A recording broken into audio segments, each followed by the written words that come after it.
আচ্ছা, নারী মানেই তো শাড়ি, তাই না? আমার শাড়ি পরতে ভীষণ ভালো লাগে, ভীষণ ভালো লাগে। হ্যালো এভরিওয়ান, আসসালামু আলাইকুম। সবাই কেমন আছেন? আশা করি সবাই ভালো আছেন। আজকে ভিডিওটা যে যেখান থেকে দেখছেন অবশ্যই কমেন্ট করে জানাবেন। আজকে বিকেলটা কেমন জানি মেঘলা মেঘলা একদম, মানে অতটা রোদ নেই। তার জন্য ভাবলাম একটু হুট করে শাড়ি পরে নিই। তো গরমে শাড়ি পরতে একদমই ভালো লাগে না, আর আমার শাড়ি পরতে প্রচণ্ড ভালো লাগে। আর দ্বিতীয়ত কথা হলো, আমি শাড়ি পরে বেশিক্ষণ থাকতেও পারি না, হাঁটতেও পারি না। তো হুটহাট করে বাসায় কেউ নাই, হুট করে শাড়ি পরে ফেললাম। তারপরে আমি এই যে এখানে সাজুগুজু করতেছি শাড়ি পরে এসে, দুইটা চুড়ি পরলাম, আরো লাল চুড়িগুলা ছিল দুই হাতে পরতেছি। আমার কাছে খুবই ভালো লাগতেছে, খুবই ভালো লাগতেছে। তো একটু ঢং করতেছি, দেখতেছি কেমন লাগতেছে আমাকে। এক হাতে পড়েছি, এখন আরেক হাতে পড়তেছি, আমার কাছে খুবই ভালো লাগতেছে। এই যে কি সুন্দর, আমি আবার দেখতেছি আমাকে কেমন লাগতেছে, একটু রং ঢং করতেছি আয়নার সামনে। এই যে শাড়িটাই খুলে আমি এখন ছাদে যাব, ছাদে গিয়ে একটু রং ঢং করব।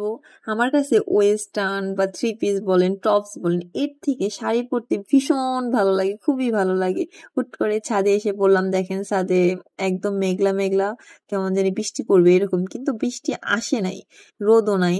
তো এই ওয়েদারে যদি শাড়ি পরে ঘুরতে যাই এত ভালো লাগবে, কিন্তু হাজবেন্ডও তো বাসায় নাই, কেউ বাসায় নাই। তো কি করব, ক্যামেরা ধরারও লোক নাই। তো এখানে দরজার সামনে রেখে আমি একটু ঢং করতেছি, এই যে ঢং করতেছি যে আমাকে কেমন লাগতেছে। আমার কাছে ভালোই লাগতেছে। এই যে পয়লা বৈশাখে পরিনি শাড়ি, এই যে এখন বাসায় একা একা শাড়ি পরছি, ভালোই লাগতেছে। সাদা শাড়ি আমাকে একদম ফুটে উঠছে, লাল ব্লাউজের সাথে লাল হাতের চুড়ি, খুবই ভালো লাগতেছে। আর ছাদের মধ্যেও কেউ ছিল না, বিকালবেলা আমি একা গিয়ে রং ঢং করতেছি, ভিডিও করতেছি। এখন দেখতেছি কোথাও বসা যায় নাকি। এখন কি, এখানে বসলাম, ডালিম গাছের নিচে বসলাম। আমাদের এখানে একটা ডালিম গাছ আছে, খুবই সুন্দর মাশাআল্লাহ।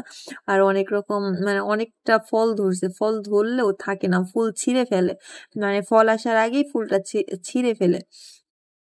এই যে আমি গাছের পাতা নিয়ে রং ঢং করতেছি, মেয়েরা তো রং ঢং করবেই। এই যে কি করব, কিভাবে পোস্ট দেবো, ভিডিও করব, কিছুই বুঝতে পারতেছি না। একবার বসি, একবার উঠি, আর একবার এই যে ঘুরায় ঘুরায় দেখতেছি যে আমাকে কিরকম লাগে, ভালো লাগে কিনা।